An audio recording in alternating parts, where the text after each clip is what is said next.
수인번호 01이 적힌 주황색 제수복을 입고 잔뜩 찌푸린 표정으로 당당하게 걸어 나오는 여성에게 모두의 시선이 쏠립니다.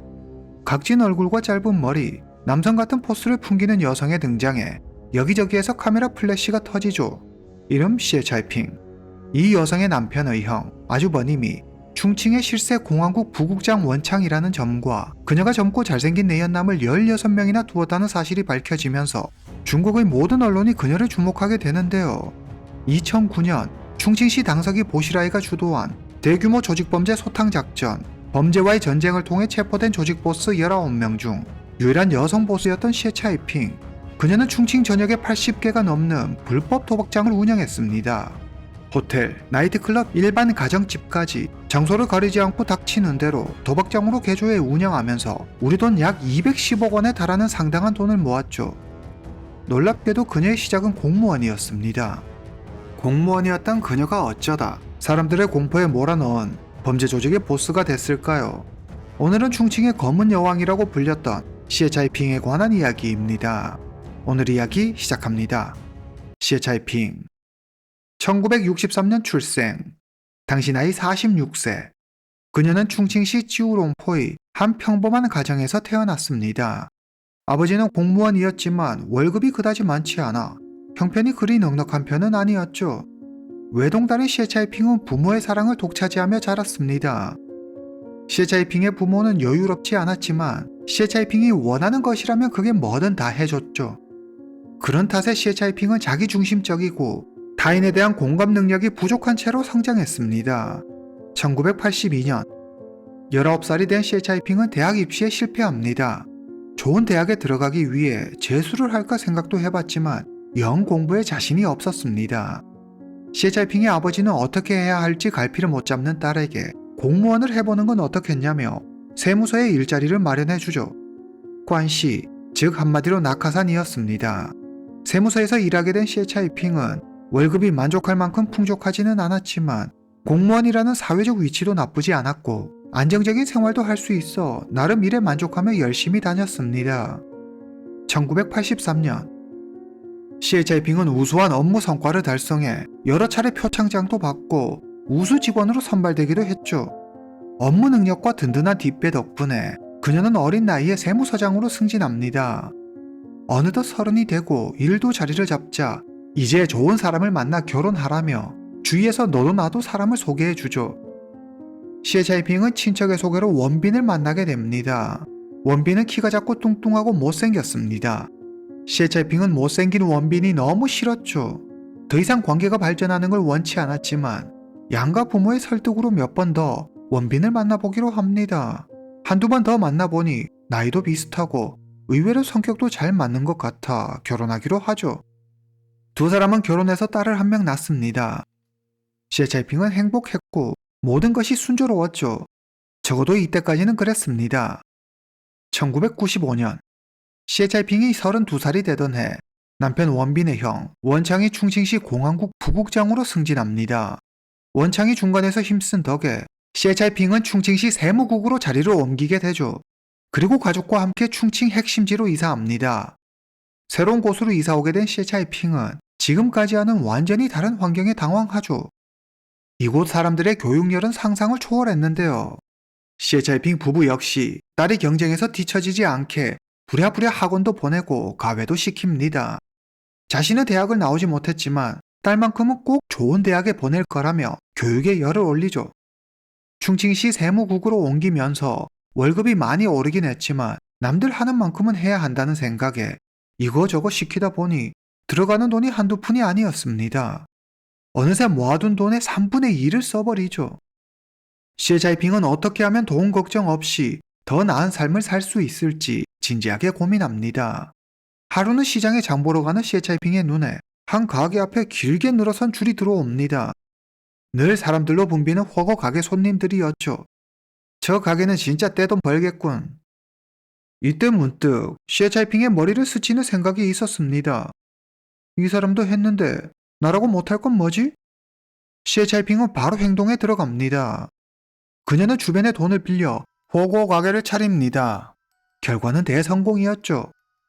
그동안 잘해둔 인간관계가 밑거름이 돼 사람들이 음식이 맛있고 친절하다며 소문을 내주니 가게는 하루 종일 손님들로 문전성시를 이뤘습니다.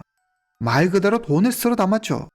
하지만 그렇게 평온하게 흘러갈 것만 같았던 시에차이핑의 삶에 먹구름이 들이우고, 시에차이핑의 딸의 학원비를 결제하려는데 잔액 부족으로 결제가 되지 않는 게 아니겠습니까? 놀란 그녀는 서둘러 계좌의 잔액을 확인하는데 믿을 수 없는 일이 일어났습니다. 그동안 받은 월급은 대체 어디를 간 건지, 장사도 대박이나 돈이 가득 있어야 할 판에 포고 가게를 차리기 전보다 돈이 더 없었습니다. 말도 안 되는 황당한 상황에 셰차이핑은 경찰에 신고하기 위해 전화기를 듭니다. 그런데 순간 왠지 남편이 한 짓일 것 같다는 강한 확신이 들었죠. 그도 그럴 것이 셰차이핑 말고 계좌에 손댈 수 있는 유일한 이가 남편이었기 때문입니다. 셰차이핑은 남편이 바람이 났다고 생각했습니다. 그러나 현실은 그녀의 생각보다 훨씬 더 잔혹했죠. 남편 원빈이 약 중독자가 된 겁니다. 충칭은 중국 서남 지방에 위치한 직할시로 다양한 교통수단이 전국으로 연결되어 있는 도시입니다. 범죄 조직들은 이 점을 이용해 약을 윈난에서 충칭으로 가져와 다시 전국으로 유통시키고 있었죠. 이런 이유로 충칭에 약 중독자가 많다는 걸 그녀 역시 익히 들어 잘 알고 있었습니다. 하지만 그렇다고 해도 그게 내 남편의 일이 될 줄은, 내 가정에 이런 일이 일어날 줄은 꿈에도 생각하지 못했습니다. 시에차이핑은 곧장 집으로 가 원빈에게 어찌된 일인지 묻습니다. 하지만 이미 심각한 중독자가 돼버린 원빈에게 그녀의 말은 그저 소음이었죠. 그는 아내와 조금도 이야기하고 싶지 않다는 듯 그대로 집을 나가버립니다. 그리고는 돈이 필요할 때만 집을 찾았죠. 한술 더 떠 시에차이핑이 만족할 만큼 돈을 주지 않으면 집안에 있는 물건들을 닥치는 대로 마구 때려 부수며 난리법석을 피웠습니다.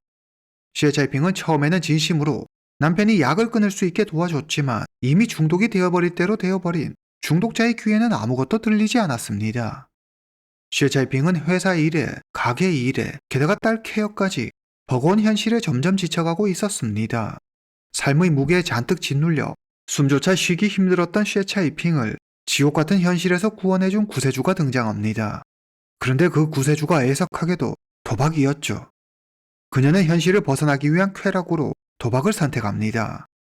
눈앞에 닥친 고난과 삶의 무게를 잊고 오로지 게임의 승패에만 집중할 수 있어 좋았습니다. 자신을 위로해 줄 수 있는 건 도박밖에 없다는 생각에 그녀는 매일 밤 도박장을 찾아갑니다. 1999년. 도박자의 말로는 누구나 똑같죠. 시에차이핑은 호고 가게를 차려 번 돈을 다 잃고 돈이 부족해지자 회사 공금에 손을 댑니다. 이후 이러한 사실이 발각되면서 그녀는 회사에서 쫓겨나고 말죠. 그럼에도 시에차이핑은 도박을 끊지 못합니다. 자기한테는 도박밖에 없다며 도박에 완전히 빠져 도박 말고는 아무것도 신경 쓰지 않죠. 그랬던 그녀가 갑자기 큰 결정을 내립니다. 매일 이렇게 도박장으로 올 게 아니라 내가 직접 도박장을 운영하는 거야. 시에차이핑 자기도 원 없이 도박을 하면서 돈을 벌 수 있는 꼭 먹고 알 먹는 셈이었죠. 시에차이핑은 호텔을 임대해 도박장을 엽니다. 그리고 이전에 함께 도박했던 친구들을 자신의 도박장으로 초대하죠. 그 친구들은 자신의 친구들을 부르고 그 친구들이 또 다른 친구들을 부르는 식으로 꼬리에 꼬리를 물고 도박장은 금방 손님들로 붐빕니다. 시에차이핑은 힘 좀 쓴다는 남자들을 뽑아 도박장 경비로 썼습니다. 그 덕분에 소란을 피우고 난동을 부리는 사람은 거의 없었죠. 도박장의 규모는 날이 갈수록 커졌습니다. 이에 자극받은 시에차이핑은 젊은 남자들만 모아 아예 조직을 만들어 버립니다. 시에차이핑이 도박장을 오픈한 그 해에만 경찰이 67번은 다녀갔습니다. 불법 도박, 불법 감금 등이 의심된다는 신고를 받았다면서 도박장에 나타났죠.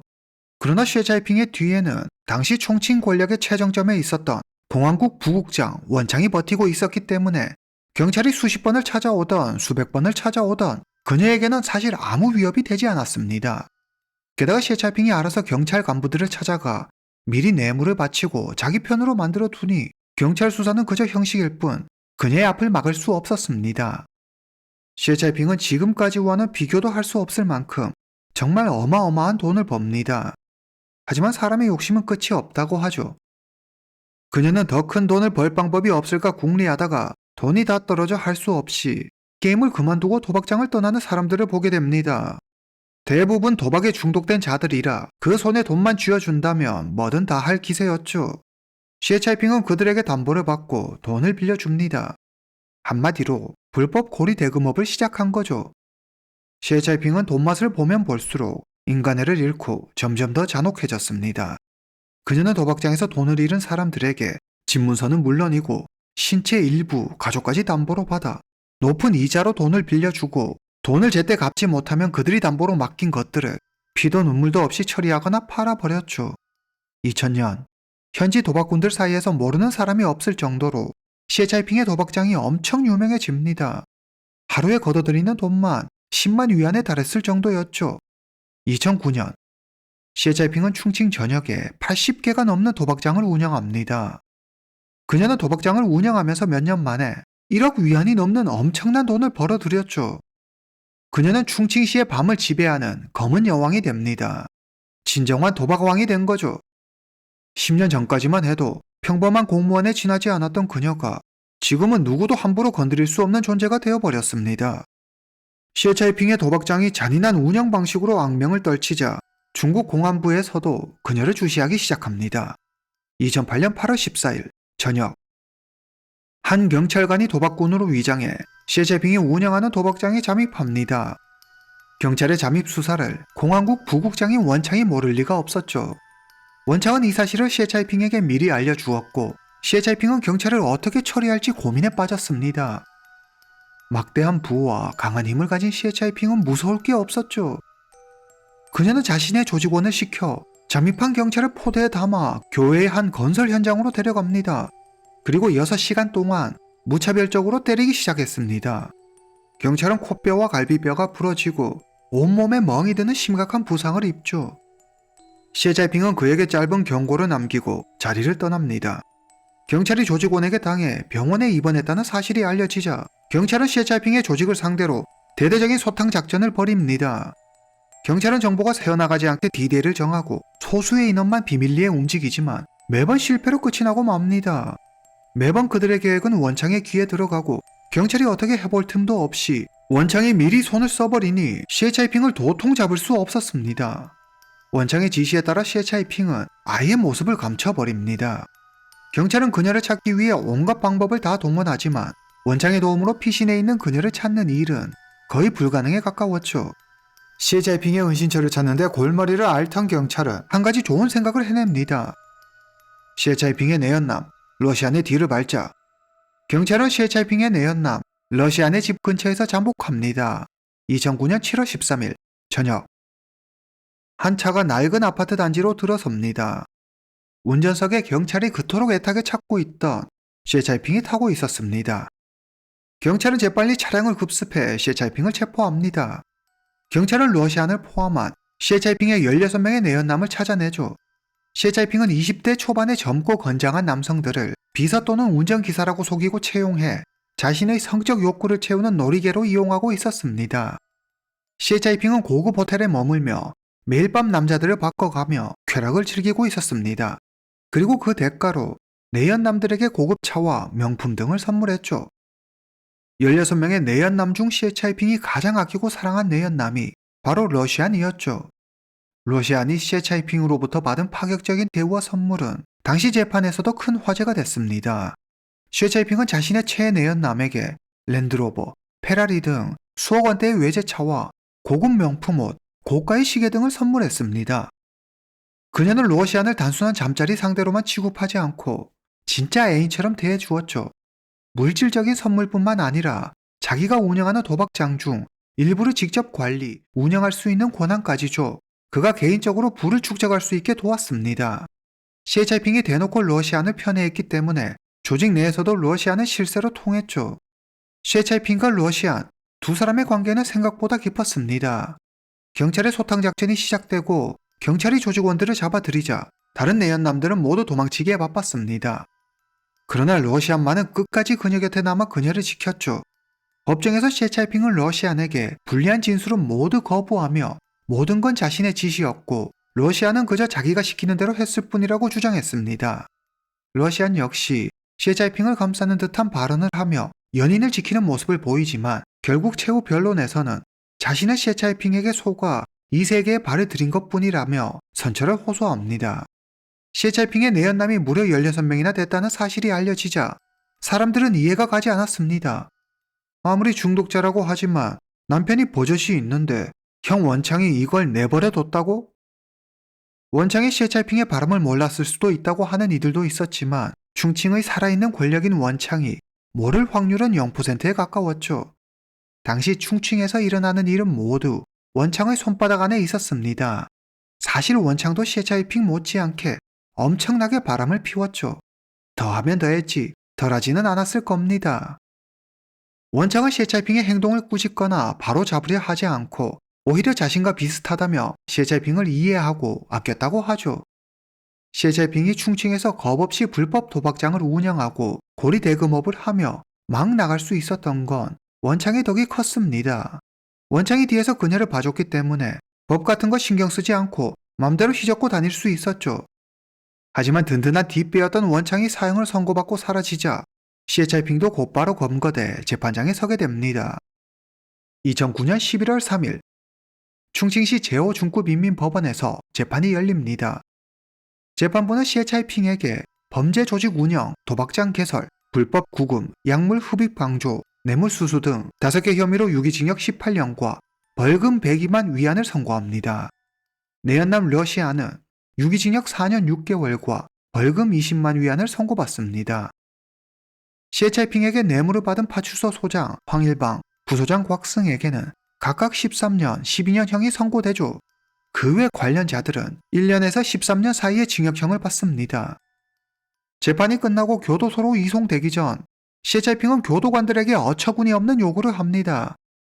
내가 쓰던 화장품이란 명품 옷들을 여기로 보내줘. 마지막 순간까지 권력과 사치의 끈을 놓지 못하는 그녀의 모습이 참 없어 보이네요.